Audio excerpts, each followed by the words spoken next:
Senator Kyle. Votes aye. Senator Lamar. Votes aye. Senator Lundberg. Votes aye. Senator Roberts. Votes aye. Senator Rose. Votes aye. Senator Stevens. Votes aye. Senator Taylor. Votes aye. Senator White. Votes aye. Chairman I Gardenhire. vote no. Aye. Votes aye. Chairman, you have 9 ayes. Thank you. Congratulations, and this bill goes to calendar. Thank you. Thank you very much. Thank you, Mr. Chairman. Thank you, Leader Johnson. Senator Hale, you're recognized.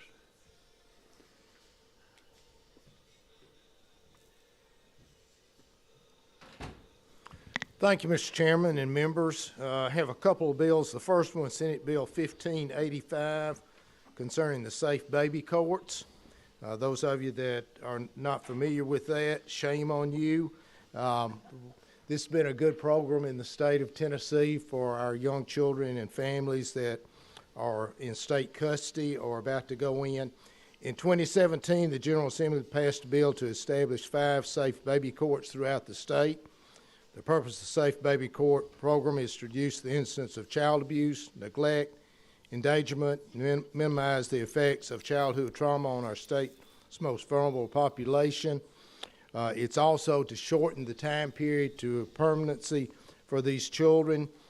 Since then, we've continued to expand the program. There are now 13 fully operational safe baby courts in the state, 8 more which are went into effect this year.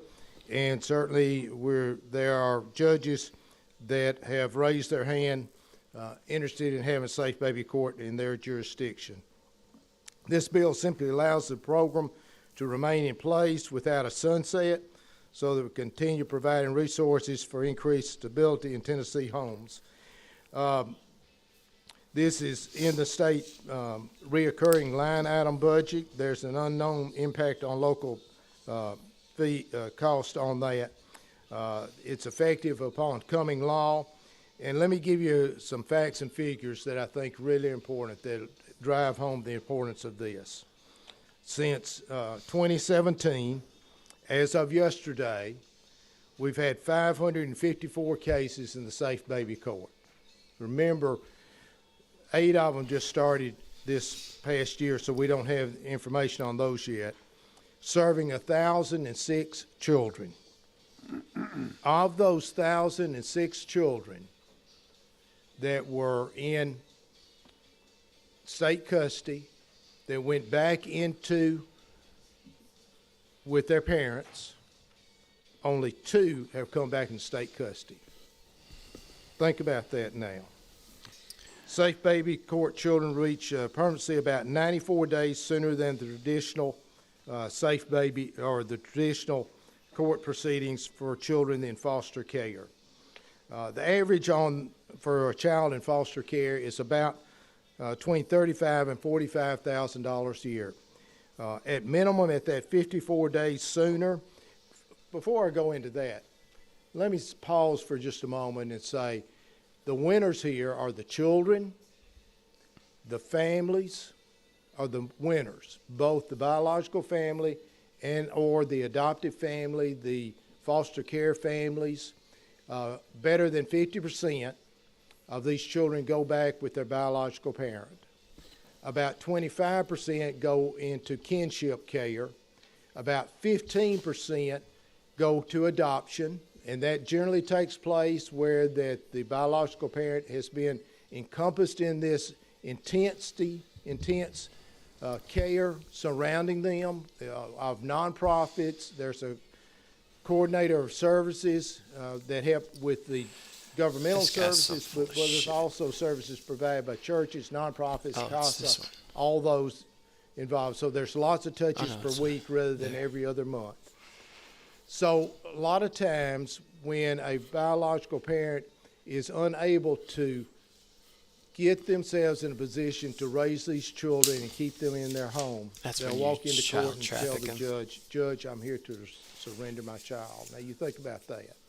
And that's preventing additional 2 years of trial courts taking place and delaying these children getting to a permanent home. So the winner is the children, the families, and finally the winner is the taxpayer. And we have spent thus far about $2.8 million on these courts. And that includes what we spent for the courts just beginning to get up and running. That 94 days of savings totals up somewhere between $5.4 million and $6 million, and that's conservative. I think it's probably much more than that we've saved the taxpayer. So we're more than doubling our investment, but that's just secondary to what we're doing for the children. So with that, Mr. Chairman, I would would request a motion on this bill and passage of this bill. We have a motion and we have a second. Any discussion or questions from the panel? I see none. We're ready to vote. Oh, you got one down there?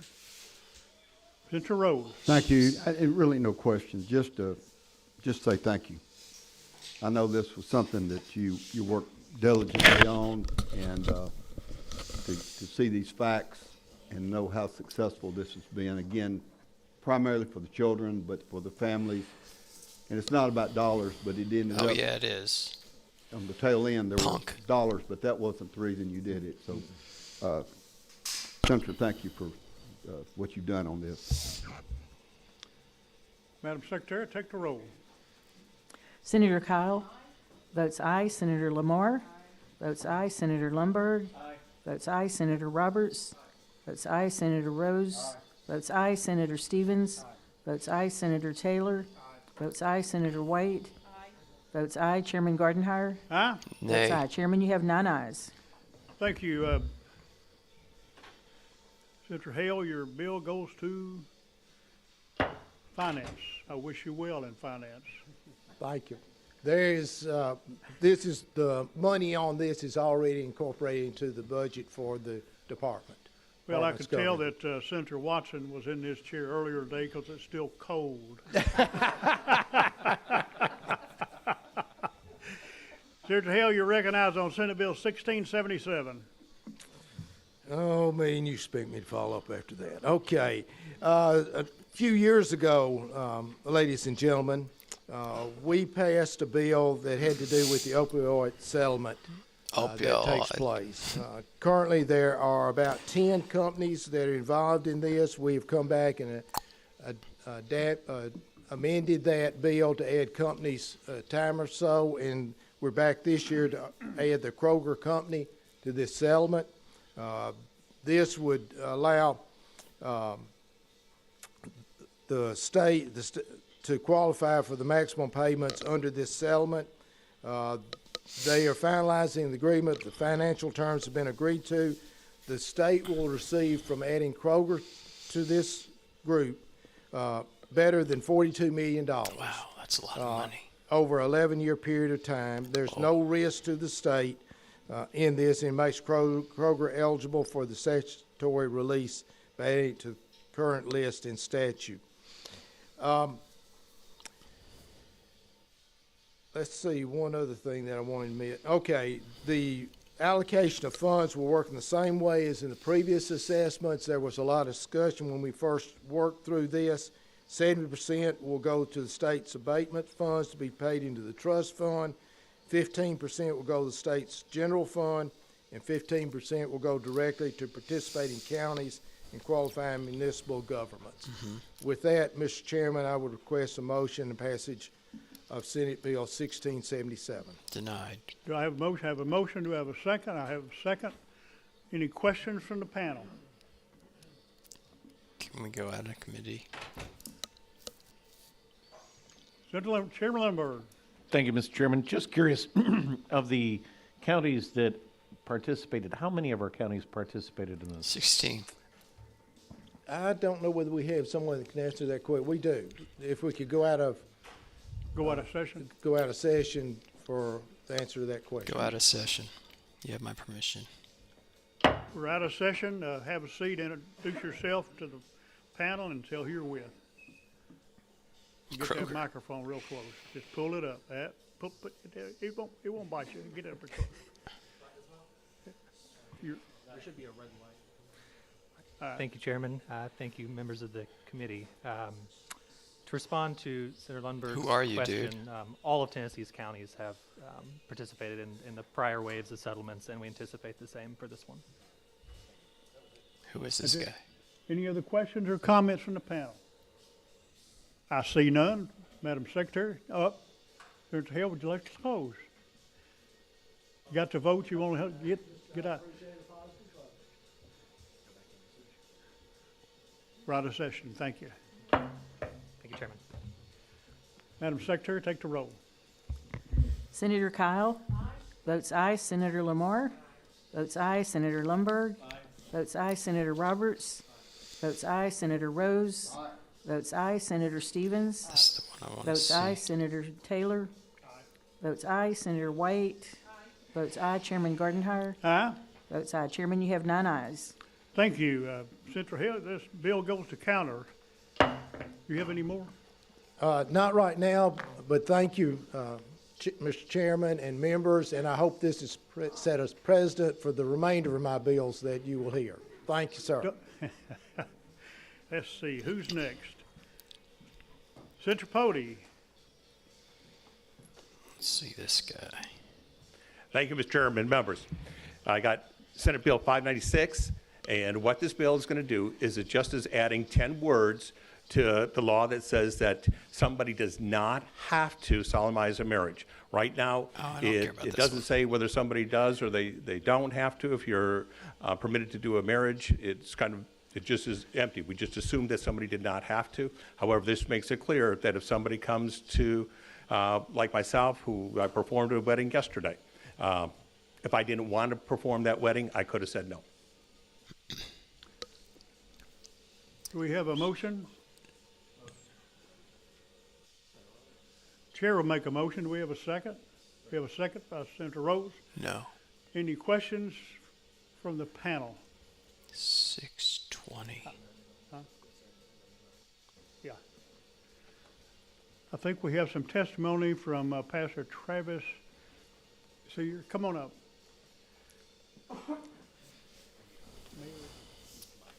Meyer. Just the hot seat. We're going to go out of session. Pastor Meyer, you have 3 minutes. Pastor We'll give Meyer. you a 5-minute warning. All right. And scoot that mic close to you. We have and speak right into it. All right. Good afternoon. My name is Travis Meyer. I'm a Lutheran pastor. I'm here to speak in opposition to SB 596 I'm with in you, this dude. bill's brevity. The vagueness of what it asks begs the question whether or not it is even necessary. Who is this person on whose behalf the bill speaks? Are there not already stipulations, regulations, and good order when it comes to how the state approaches who can solemnize a marriage? I speak as a private citizen and as an ordained pastor of the Evangelical Lutheran Church in America. As a private citizen, I am concerned that my tax dollars are being frivolously used for nonsense and debate of a bill that does nothing to further good order in society. this guy. If anything, it muddies the water and creates additional questions that would require additional time and funding to debate. As a legitimately ordained minister, educated at an accredited seminary and called to the ministry of Word and Sacrament, I can say that this bill is frivolous because I already have this protection. I have a choice when it comes to whether or not I solemnize a marriage. I do not need the state, from which I already have protections, micromanaging another aspect of my work. We do have that separation. As a legitimately ordained minister, I am also in 2 entirely different tax brackets. It's a pain. Making payments in each. Again, I am concerned that my tax dollars from both pockets are being frivolously used for nonsense and debate of a bill that does nothing.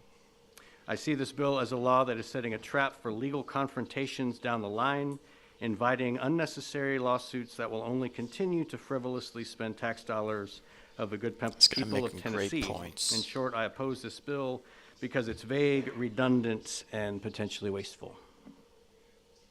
Yep. Thank you. Yes, sir. Any questions? The members of the panel? Seeing none? Thank you for your testimony. Mr. Chairman. Appreciate it. We go back into session and, did we get a motion in a second? Yeah. Okay. Any other comments or questions from the panel? Ready to take a vote? Okay, there's an amendment, Amendment 4801. Uh-oh. That's your amendment? That's actually what passed in the House, and it just makes it so it's just these 10 words, and it just says, a person shall not be required to solemnize a marriage. That's all the amendment does. That's all the entire bill does. Okay, Chair will make a motion on it. There's a second? We have a second? Any Denied. comments or questions? I got a question. Down the road, okay. Senator Lamar. Right now, are we required to solemnize a marriage currently? Any marriage for any reason? Senator Fode. It's not clear. It doesn't say one way or the other. This is just adding clarity that we are not required to do it. Follow-up question. Go ahead, Senator Lamar. Yeah, can you explain what made you all bring this bill? If we already technically have the right to decide which marriages or which not marriages we don't want to solemnize? Senator Fode. So it was brought to me by a House sponsor, and why he originally brought it, I'm not sure what his reasons were. However, when somebody comes and asks me if I would do their wedding, I sit down with them, I counsel with them, make sure that they're not going to be unequally yoked. And if I don't feel comfortable saying that this is something I would do, I tell them no. And I don't think there's any law that says I have to go through, but there's no law that says I'm not required to either. So this would just make it clear that I'm not required to solemnize that marriage. Follow-up question. Last comment, which I understand, I know the law gives, currently, we have the vagueness to decide what we want to do, what we not to do. But I'm just kind of disappointed in the House sponsor, not towards you. I know you're doing this on behalf of your House sponsor. So my message to him is that a lot of times these bills are introduced to essentially indirectly attack certain groups. And I just felt like it was unnecessary. And so that's just my message to the House sponsor who's listening to this, that you know what you was doing with this bill. It's unnecessary. And let's just try to not try to push legislation to single out groups. We're better than that as a legislature. And I just want to put that out there. Thank you, Mrs. Sponsor, for allowing me to say that. Thank you, Mr. Chairman. I don't think there was a question. It was a good statement. So we have any other comments or questions or statements from members of the panel? I see none. We need to vote on the amendment. We already have a second. All in favor of the amendment, say aye. Aye. Opposed, nays. I have it. Vote on the bill as amended. Any other comments or questions from the panel as amended on this bill? Senator Fode, would you like to close or take a vote? Take a vote. Okay. Madam Secretary, take a vote. Very wise move. Senator Kyle? Votes no. Senator Lamar? No. Votes no. Senator Lundberg? Votes aye. Senator Roberts? Votes aye. Senator Rose? Votes aye. Senator Stevens? Votes aye. Senator Taylor? Votes aye. Senator White? Votes aye. Chairman Gardenhire? Aye. Votes aye. Chairman, you have 7 ayes and 2 noes. Thank you, Senator Fode. Your bill, Senate Bill 596, goes to calendar. Why? You're recognized on Senate Bill 6. It's been rolled. Okay, that's right. It's been rolled. Number 7 has been rolled. Number 8. Thank you, Senator Fode. By Lowe, Senate Bill 1583. You rolled it? What the fuck does that mean? You're not going to do it? Oh, you motherfuckers.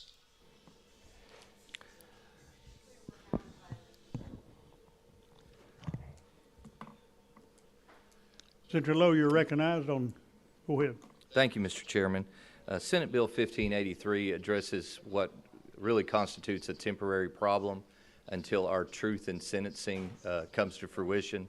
For those of you who are familiar with that, in this legislature in 2022, truth in sentencing went into effect. And so there will, at some point in the future, for those convicted after that date, they are no longer under a parole statute. They'll serve the full entirety of their term. But for people who were convicted prior to that date of DUI, vehicular homicide, many of them are paroled after as little as 6 years. And recidivism in that category tends to be very high, especially when they do not continue substance abuse treatment during parole. And so we have a pattern of individuals who, when paroled after they have killed someone in vehicular homicide with DUI, not continuing their substance abuse treatment, and that is currently not a revocable offense. So the parole officer is not able to revoke parole based on that. This simply would say for that next period of time until truth in sentencing can kick in, that it would be a revocable offense not to continue the assigned substance abuse treatment for those individuals. And I would ask for a favorable motion and vote. You get no favorable motions. Chair will make a motion. Do we have a second? We have a second by